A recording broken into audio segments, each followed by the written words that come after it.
Welcome to the Selling Show, where we unpack, repack, and break down exactly how top experts sell their ideas, their value, and their services. This is your host, David Newman, and you are in the right place if you want better clients, bigger deals, and higher fees.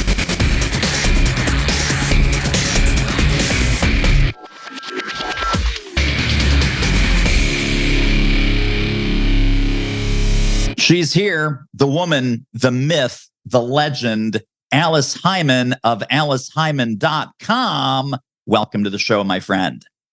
Oh, thank you. I love being called a myth and a legend. I am certainly a legend in my own mind. As are we all, for sure. Well, for the few people who have been living under a rock and might not know, please share a little bit about your professional backstory. How did Alice Heiman become Alice Heiman? And what were some interesting pit stops along the way professionally? Yeah. So knowing that a lot of the listeners out there are in professional services, and some of you may have been with really big firms before you launched out on your own, or maybe you're still with really big firms. You might have heard of a company called Miller Heiman, which was my dad's company with Bob Miller. They started that back in the 70s when I was just a young thing.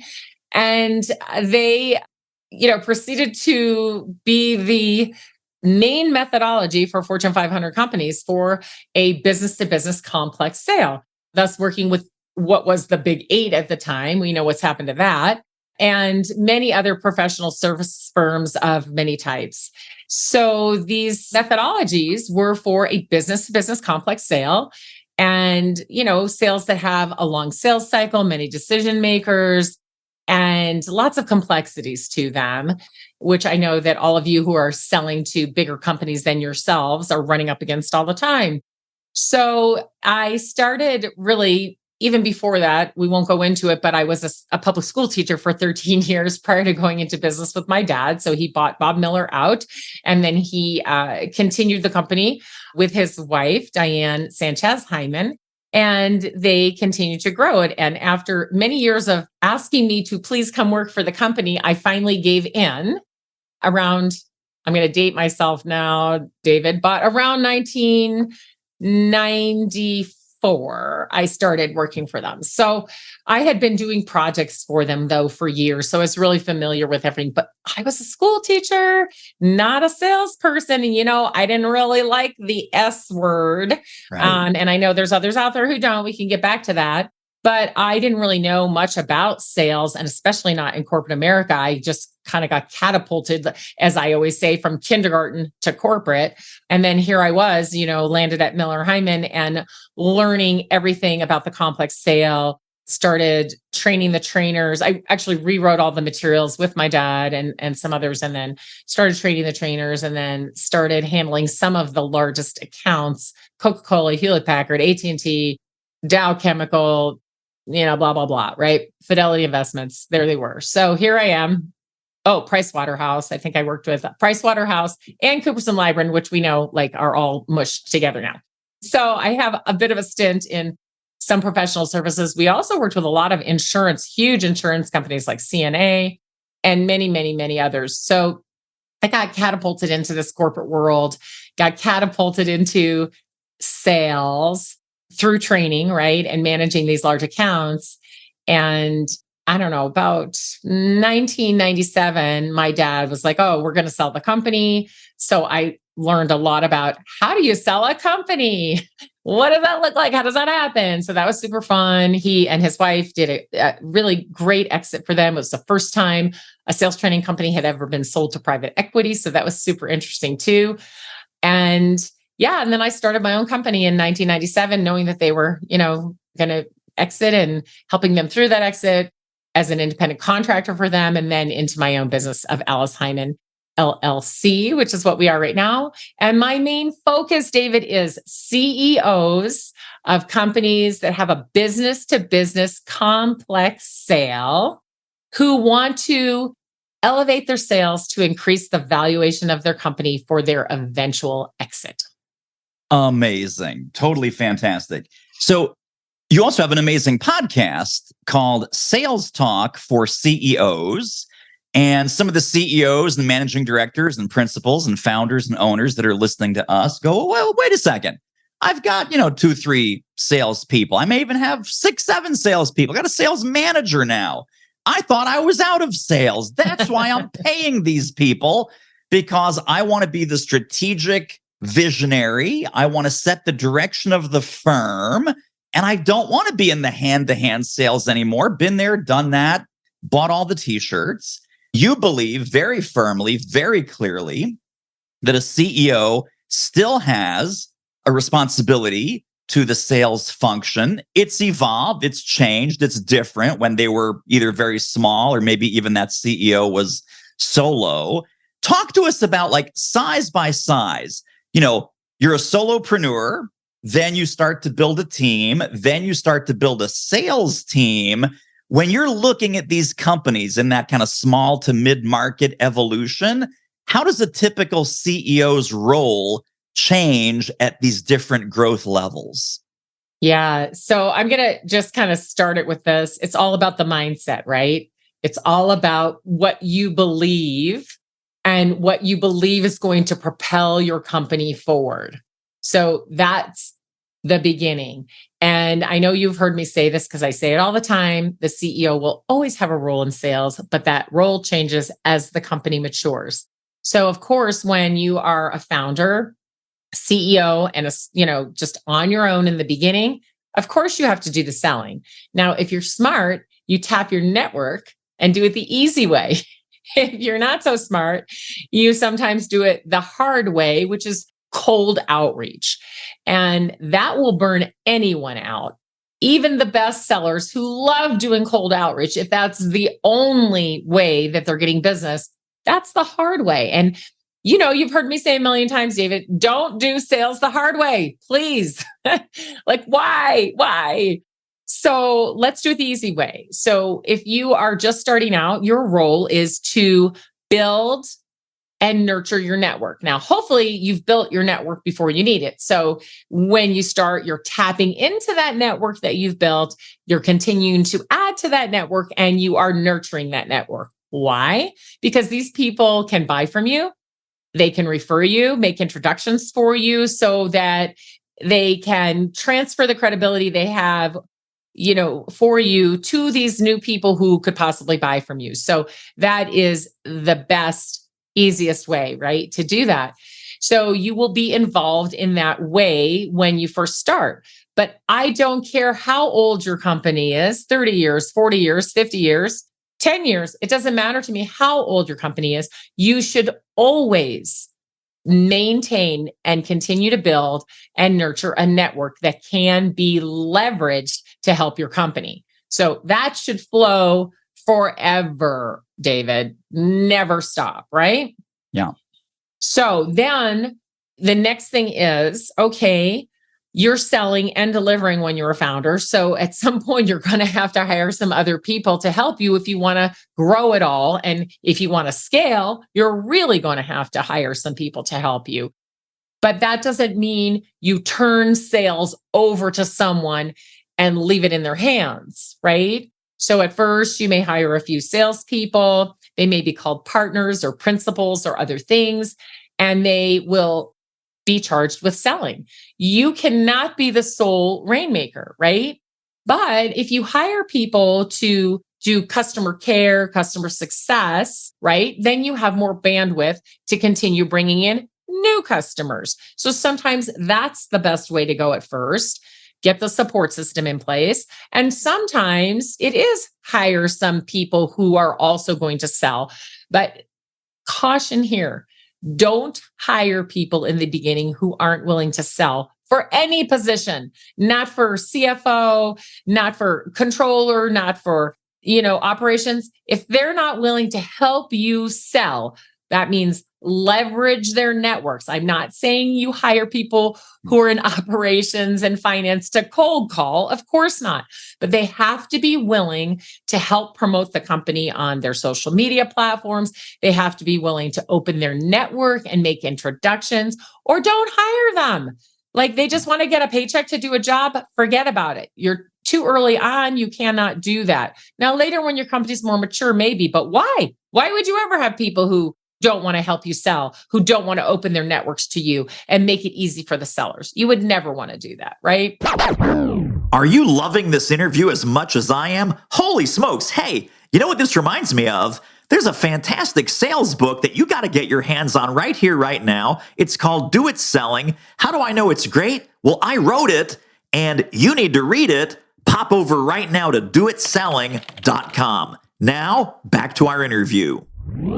I'm channeling our listeners who are running, 3, 5, 10 person firms. And they're thinking right now, they're thinking, wow, this Alice Heiman, wow, she's really smart. That's number one. Number two, how come I got 10 people and I'm the sole rainmaker and none of these other 9 people have ever opened their networks or, done introductions or referrals or, hey, my next door neighbor, the guy that I used to work with, you should meet so-and-so. And so let's say that we're already there. We have this 10-person professional services firm. We did not hire these people with this brilliant advice in mind, although person 11 will totally be hired with this criteria in mind. How do we introduce this idea to our 9 team members and say, guys and gals, here's the deal. This is all hands on deck for sales and business development and client acquisition. Walk us through what that conversation might sound like. Well, first, I want to just say the reason that they're not doing it is because you didn't ask them to. Yes. Good point. There are people like me in the world who do sit around thinking about how I'm going to help other people get business. Yeah, it's true. But they are few and far between. I mean, how many of them do you know, David? 3. Yeah. And you're 2 of them. Yeah, there you go. And I have a vast network that I can leverage to help you and make introductions and all that. Most people just simply don't. Okay. So first reason they're not doing it is because you just simply haven't asked them. The second reason they're not doing it is because they didn't think of it on their own and you didn't ask. So go back to reason 1. You didn't ask them and they didn't think of it on their own. And the third reason is they don't know how to do it. So first of all, it has to even occur to them to do it. But let's say it did occur to them, but they're like uncomfortable, awkward, don't know how to do it. So what you do is you pull the team together and you say, I have this marvelous idea because I heard Alice Heiman on David Newman's podcast. Everyone here can help us sell. Now, don't worry. I am not going to ask anyone to cold call or do cold outreach of any kind. However, I am going to ask you to open your networks to everyone here. And so what does that look like? That looks like, for example, being on LinkedIn and being connected to the people that you actually know so that when someone says, oh my gosh, I see that David knows Alice Heiman, maybe he can introduce me, right? So that's one way to do it.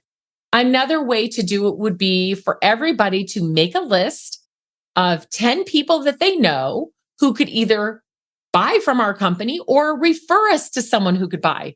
Just 10 people that you know. Okay, maybe you only know 3 or 5. That's okay. But some number of people who you think, oh my gosh, actually now that you've mentioned it, I bet my brother who works for ABC company would be able to give us some referrals. Or, oh yeah, my cousin works for this company that probably would need our services. Yes, I could make an introduction. Now, if those people are also called partners or principals or salespeople, they could actually also just go make those calls and talk to those people. If they're not, they could make an introduction for you so that you, the CEO or principal or manager or whatever your title is, could then make a call after that introduction. Now, let's just dive in a minute to what that looks like, David, because I know a lot of people are still like, okay, that all sounds good, but like, can you tell me what to say? How would I actually do that, right? And that's important because if you haven't been doing it, it might seem like a daunting task, but let's just walk through it. So Beth makes a list of 10 people she knows well enough that she could introduce me to. Thank you, Beth. All right. So we look at the list together and we talk about what kind of companies they're in. Could they buy from us or could they be a referral source? Tell me what you know about these people. We look them up on LinkedIn together. We learn a few things. Oh, two of them happen to go to Indiana University, and I went to Indiana University. So I can say, hey, Hoosier, and they'll know what I'm talking about, right? So I could now connect with them on LinkedIn, or she could introduce us on LinkedIn if Beth was already, on LinkedIn. But if not, let's say she's on no social media, that's fine. Through an email introduction, I could tell Beth, here's what I want you to do. I want you to write a note to David Newman and copy me on it and say, David, as you know, I've just started working at, or I've been working at XYZ professional firm for 10 years now. We've never really had the opportunity to talk about what my company does and how we might be able to help each other. I would love to have that conversation with you and my principal, Alice. So I'm including her on this email. Let's get scheduled to do that. Or are you interested in doing that? Right. Now, don't just give them your calendar link because people hate that. You're asking them if these are people you know and love, and they love you. Right. So you're asking them, is that interesting to you? Do you think you'd like to have a conversation? Now, if you know them well enough to know that they're having a certain specific problem that you can solve, then you might even say, I know from reading on LinkedIn that your company is growing quickly and you're adding a lot of people, and you might need a better 401k program. So we'd love a few minutes to talk with you about that. Or, Alice would love a few minutes to talk with you about that. Are you interested in arranging that? Right? So you're being very specific about what you want. You're also being kind and, oh, hey, we haven't chatted for a while. You might start with, oh, it was great to see you at the fundraiser last week. It occurred to me that I've been working here for 10 years and we've never had the opportunity to talk about, right? Yeah. Now, you could do that via email, or you could just pick up the phone, right? I've heard of this thing called a phone. I've definitely heard of it. Do you have one of these? You have Somewhere. One of these? Somewhere. Okay. So you could text them too. People like text, that's fine. Sure. So what you're doing is connecting, right? And if everybody at your company made their list, and imagine if they even contacted 2 people a week, everybody who works for you. But oh my gosh, what if they contacted 5 people a week? That's just 1 per day. Ask, being, pleasant. How can I help you? We've never had the opportunity to talk about, or you seem to know a lot of people in this industry, and I'd love to talk with you about how you might be able to refer us to them, and possibly how we can refer you to your ideal customer also. So you have to really make a plan to do this, right? But it really is so easy because people who know you and love you want to help you. Yeah, absolutely.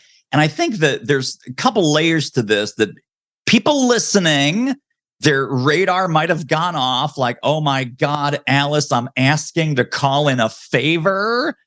But think about givers versus askers. Most of us that are in the professional services world, we are awesome at giving. We give till it hurts, and then we give some more. We give value. We're happy to introduce people. We're happy to do all these things. Now we're turning the tables and we're saying, hey, team, it's time for you to do a little asking. Yeah. But it's in the context of an existing warm relationship. It's in the context of these are probably the same people that you've given to very generously over the years. And why are we so uncomfortable asking? Well, I mean, a lot of reasons, really. But we got to get over it, right? Yeah, you do need to get over it, because if someone asks you for help, what do, David? I'm going to help them. Right?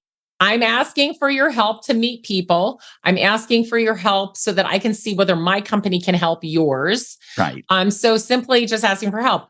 I'm not selling you anything because I don't even know if you need to buy anything yet or not. So Amen. Why would I try to sell you anything? I'm just asking for a conversation. Yeah. So if you feel awkward, you just need to sit still and ask yourself, why do I feel awkward? What's awkward about this? Now, here's what would be awkward. David, I haven't talked to you for 10 years, but now I want you to introduce me to your boss. Oh, hey, David, been a long time. What is that show? It's been a minute. It's been a minute.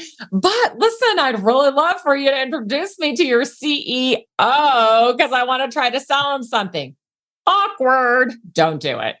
Okay. So now would be a good time to rekindle those relationships, not asking, right. But, best time to build a network 20 years ago or nurture a network. Second best time is start today. And then once you've built up some relational capital for the next few months, then you can go to the asking phase. Am I right? Build and nurture, build and nurture. So here are some ways to do that, right? First of all, take a look at your, closest circle of people, 100, 150, 200, whatever it is, and have you communicated with them? Are they on your email list? I mean, your marketing department sends stuff out. Are your friends and family on it? Why not? Right? So just start communicating with them. If you're on LinkedIn, are you actually connected to the people that you know? Well, go connect with them if you're not, right? How about some handwritten notes? Oh, old school, Alice. But I have some beautiful stationery. I was just looking to see if I had any right next to me. I don't, but some beautiful stationery that local artist, he's a photographer. He takes these pictures, all Nevada pictures. I happen to live in Nevada. It's my home state. I love to share it with everyone. So I just pick up these cards and I try to write one a day. Sometimes I get 5 a day written to people that I know that know me. So I stay in touch with them. Another really cool thing you can do is on Valentine's Day, 4th of July, Halloween, not the eating season holidays. That's right. Turkey Day through, Epiphany, not the eating holidays, right? But before that, because why? Why do you want to be caught in a sea of everybody else sent a card, everybody else sent a gift? They won't even remember that you sent it because they got 20 others and they have more food than they know what to do with on that day. So send them food on Halloween when no one else sends food, or on the 4th of July when no one else sends, or any day that no one else sends them stuff, right? So just get reconnected with people, send a handwritten note, send a little gift. How about a birthday card, right? People don't get much in the mail anymore except for junk. Imagine if they get a handwritten envelope with a real stamp on it and they open it and it's something pleasant. It's not a bill or a junk mail. So, there's lots of ways to do it. Have a party and invite people you haven't seen for a long time to network with each other. Go to a networking event that you haven't been to for a while and see people. So yes, you've got to build and nurture that network before you can just start up calling people or emailing people and asking them to have meetings with you. But once you've done those things, it's super easy. And if you've been keeping in touch with people, but you've just never talked business with them and you think, well, I'm not going to ruin my relationship to possibly get a piece of business for my company. Really? Do you not believe in your company? Do you not believe in what you do? And why do you think that would ruin a relationship? Exactly. Yeah. It's like when you, at the end of a meal, would you like coffee? Would you like dessert? No one gets furious at those questions, even if the answers are no thanks and no. It's mindset, David. It's mindset. Right. I mean, look, 80% of everything is mindset and the rest is mindset. There you go. And that's a quotable right there, people. Write that one down. 80% of everything is mindset and the other 20% is mindset. I want to talk about some of the other specialized areas of your expertise, because one of the things that you're awesome at, many, many things, but one of the things that jumps out at me is helping small to medium-sized companies sell to companies much larger than themselves, right? Selling to kind of whale companies, Fortune 500, right? Big, big, big companies. When you were selling in that big company environment, the complaint that I hear a lot, and maybe you hear it too, Alice, we're getting sent to purchasing. We're getting sent to procurement. We can't get the VP level meeting. We can't get in a smaller size company. We can't get the C-level meeting. They're shuffling us off to HR or whatever it is. Mm-hmm. How do we start by selling high? And then how do we stay high and not get immediately delegated down to RFP, procurement, purchasing, etc.? Well, the easiest way is to do what we just talked about, get introduced. Yeah. So if I get introduced to the CEO, now I have entree to the CEO. I have a conversation with the CEO. The CEO may not be the economic buying influence, but they will know who is, and they can introduce me to the others on their team. So introductions are number one. Now, if you are not getting introductions and you have to go in cold, of course, it's much, much harder. But the first thing is, I'm going to say it again, mindset. If you don't believe you can talk to a CEO or a senior executive, guess what? You can't.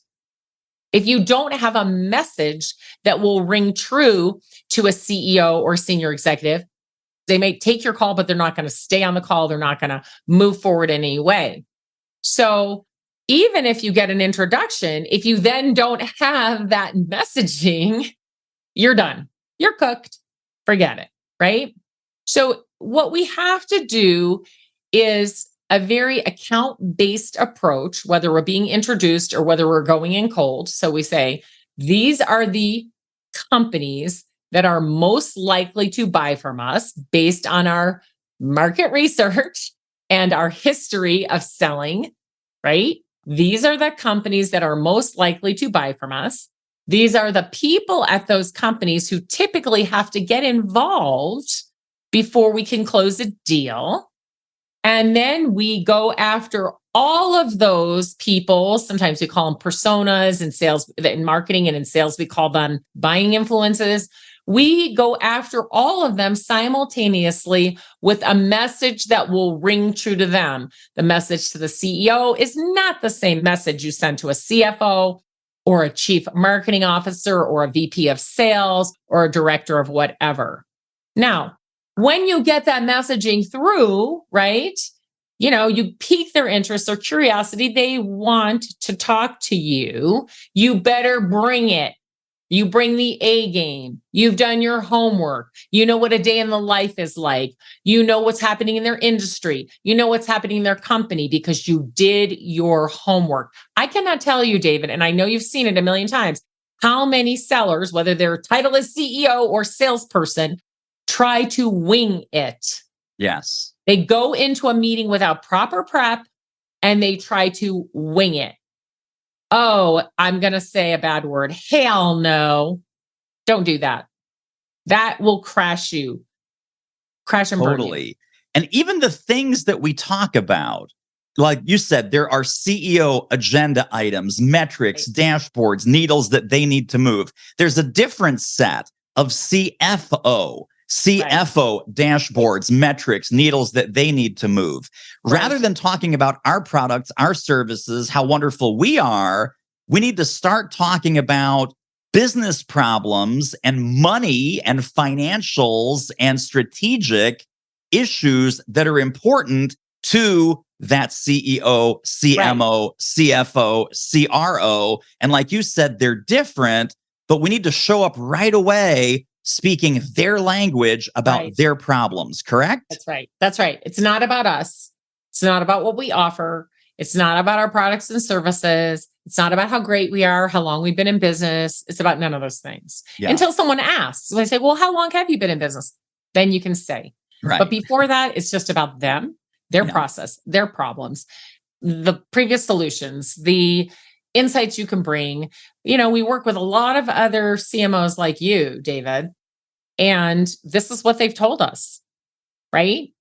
Because why?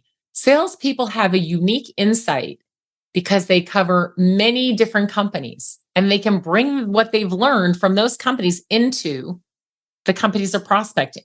People want to hear, oh, what are other companies doing? How do they do that, right? Yes. So you got to have the messaging down.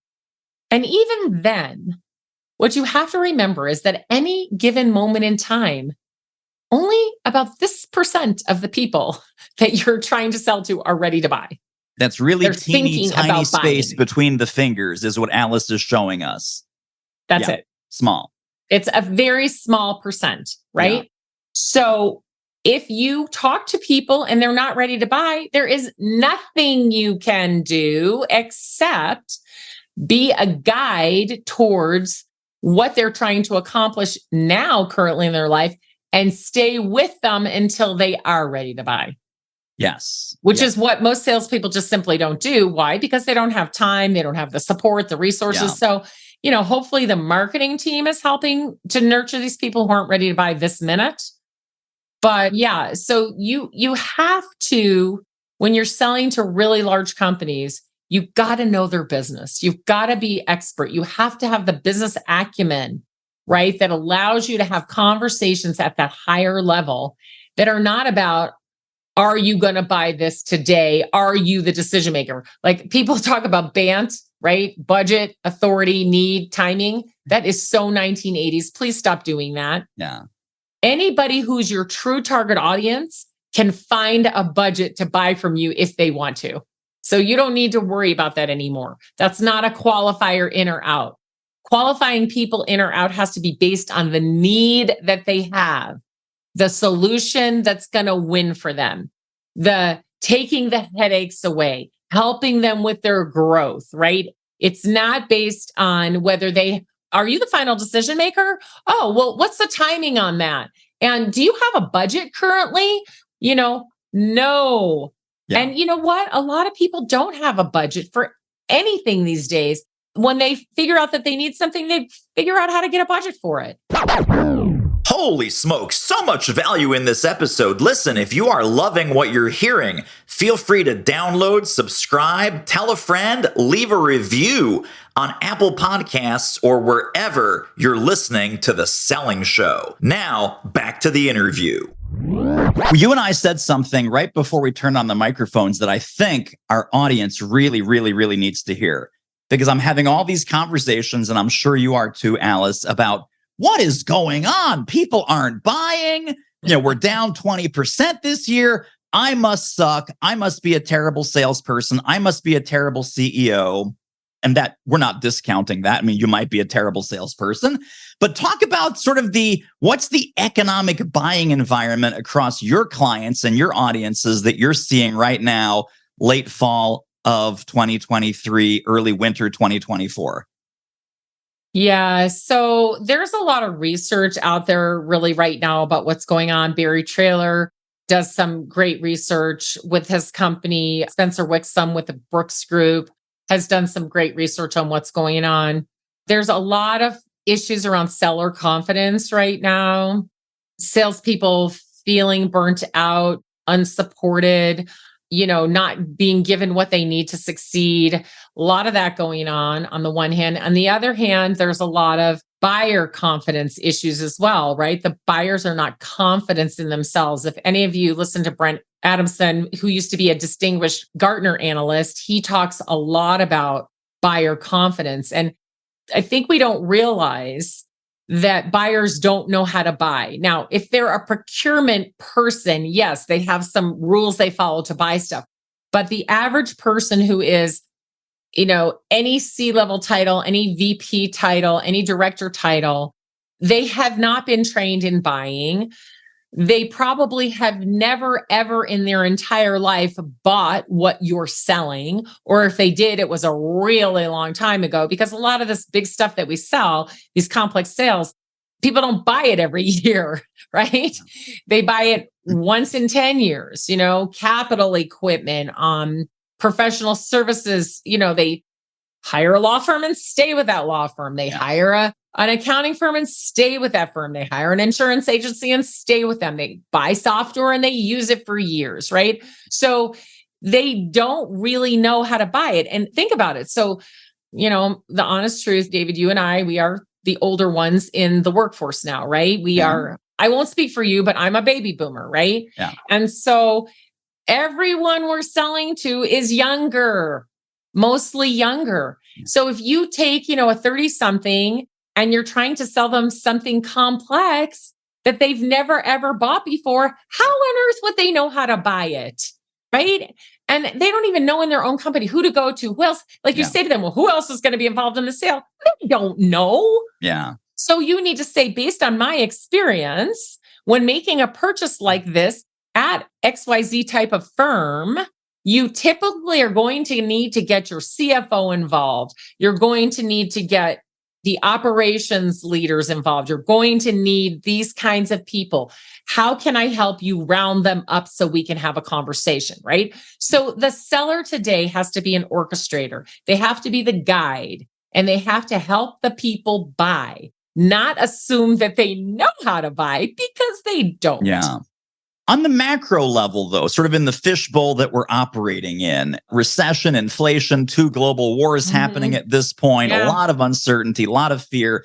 Would you say that there's also kind of an emotional reluctance to commit, a lack of certainty, a lack of confidence? You know, some people that our clients are talking to are literally saying, Alice, I'm not sure if the company is going to be here in 18 months. I'm not sure if I'm still going to have my job next year. So between like tech layoffs and banking meltdowns and all of this stuff, I don't want to make this okay to have an excuse mentality, because I hear that it's 80% mindset and the rest is mindset. But is there an element of just all those things that I just mentioned that are kind of getting in the way of most sellers most of the time, and they're just overcoming them with some more creativity and resourcefulness? Yes. And yes, and no. So yeah, the economy is always going to play a role, and you better know what's going on in the economy. Now, the economy is impacting some sectors more than others. Sure. We know that SaaS, software as a service, was highly impacted, but it's on the rebound now, right? We know, for example, during COVID, hospitality was hugely impacted, right? But now everybody wants to go somewhere. So hotels are filling up and airlines are filling up, right? So you really have to be a student of everything, right? You have to keep your finger on the pulse. You need that business acumen. What is going on in the world that is impacting what we are doing, right? And so, yes, there are sectors that are having a tough time. Doesn't mean they won't buy anything if you can help them understand how it's going to make their lives easier, even in a tough economy. This is how we can help you thrive in this tough economy right now, right? And then there are sectors that are thriving that want to thrive even further, and you can show them how you can be a piece of that, right? So I think that putting in what you sell in context for the industry, the size company, the human who's going to help make the decisions, the humans that are going to help make decisions, right? Putting all of that in context. Yes, you may need to readjust your goals if you're selling to a sector that's struggling. 100%, you need to do that. Now, that doesn't mean just because revenue's down, the profitability has to be down. Yeah. So as a smart CEO, you're looking and saying, this key sector that we sell to is struggling. Our sales will be down. We need to adjust our goals so people can hit them, and so that we can be highly profitable even when revenue is down. This is where we fail constantly. And the big attempt is, well, we'll just lay a bunch of people off and it'll be more profitable. Yeah, that will bite you in the butt. So be careful. Yeah. But yeah, the economy always will play a role. Yeah. But sometimes in an uncertain economy, you can make more sales if you understand thoroughly how what you're going to give them, when they buy from you, the success you're going to give them is worth all the trouble, the pain, spending money they maybe don't feel comfortable spending. The result is going to be there. Because, David, instead of counting customers, we need to count successful customers. Are they successful using what we sold them? We just don't put enough emphasis on that. Wow. Yes, yes, yes, and yes. Well, I've got 2 final questions for you as we land the plane. And this has been completely amazing. So thank you for all the value bombs that you've shared with us. Second to last question is, if people were to take one overarching idea from our conversation today, what do you hope it would be? I would hope that they would think about what their mindset is around sales as the CEO, and think about what the mindset of those who lead sales and do the selling, what is their mindset? And what about the rest of your company? What is their mindset on what their role is in sales and how they can either help sales or be the sales prevention department, right? So I would say back to mindset, what is the mindset about sales at your company? What is the mindset around the customer? What is the mindset around the economy? I mean, when sellers tell me nobody wants to talk to me, I say, you're right. If you believe nobody wants to talk to you, nobody wants to talk to you. So what is the mindset? Oh, the economy is so bad. Nobody's going to buy from us. Stop saying that. Yeah. The economy's bad, and therefore they will buy from us for these reasons. Yes. Amen. Right? So it's mindset. Yeah, it really is. And I'm just going to tag on to that because I say this to clients all the time, and I'm sure you do too. If we are professional problem solvers and you're coming to me and you're saying, oh, David, there's all kinds of problems out there. Well, the services of a professional problem solver should be more in demand in that environment, not less. That's right. So but you've got to come in with that acumen that shows them, right? Oh my God, I am here to help you solve. I'm here to help you make the best decision, which might not include me. That's true. Amen. You see, you had to sneak another value bomb in there. Unbelievable. Unbelievable. Well, Alice Heiman, how can people get connected and stay connected to more of your brilliance? Website, resources, LinkedIn. Where can we send people to get more Alice? Well, CEOs and all of those who support CEOs, please listen to Sales Talk for CEOs. I interview CEOs who share about how they started their companies, how they built their sales, and how they have had challenges that they've overcome. You'll love it. I also interview experts who can share things with CEOs to help them direct sales even better than they are today. And listen, I know you're the CEO, you have somebody else who's supposed to direct sales, but in the end, you're the one, the buck stops here, right? So you've got to support the sales leaders and you've got to know how to do that, right? So listen to Sales Talk for CEOs to hear CEOs and experts sharing. And then every once in a while, I just kind of like spew a few things out that might be helpful. And please connect with me on LinkedIn. I love to connect with CEOs and watch what they're doing and how they're doing it and hear their stories. And who knows, maybe I'll interview you for my podcast as well. So if you're a CEO, connect with me on LinkedIn. And please, the magic password is, I heard you on David Newman's show. And that will get you in. That unlocks the door. So check out my website, Heiman.com, Heiman. Fantastic. And all of those will be in the show notes directly under this episode. I recommend that you do all of those things. Check out Alice's amazing website, all of her content, the blog. Obviously, you want to tune into the podcast, subscribe. You'll thank me later. Yes, yes, and yes. So pop into the show notes directly under this episode at thesellingshow.com. And all those goodies from Alice will be yours. Well, Alice Heiman, you're a rock star. I appreciate you. We could talk for days. And what that simply means is we have to have you back. Oh, thank you so much. It's just been a pleasure to talk about my favorite subject, sales. And you are awesomely gifted at it. So more fun to come, my friend. More fun to come. And that wraps up another episode of The Selling Show. Hey, tell you what, if you like us, rate us and review us on Apple Podcasts, subscribe, tell a friend, go grab the notes and downloads and extras at thesellingshow.com. See you next time.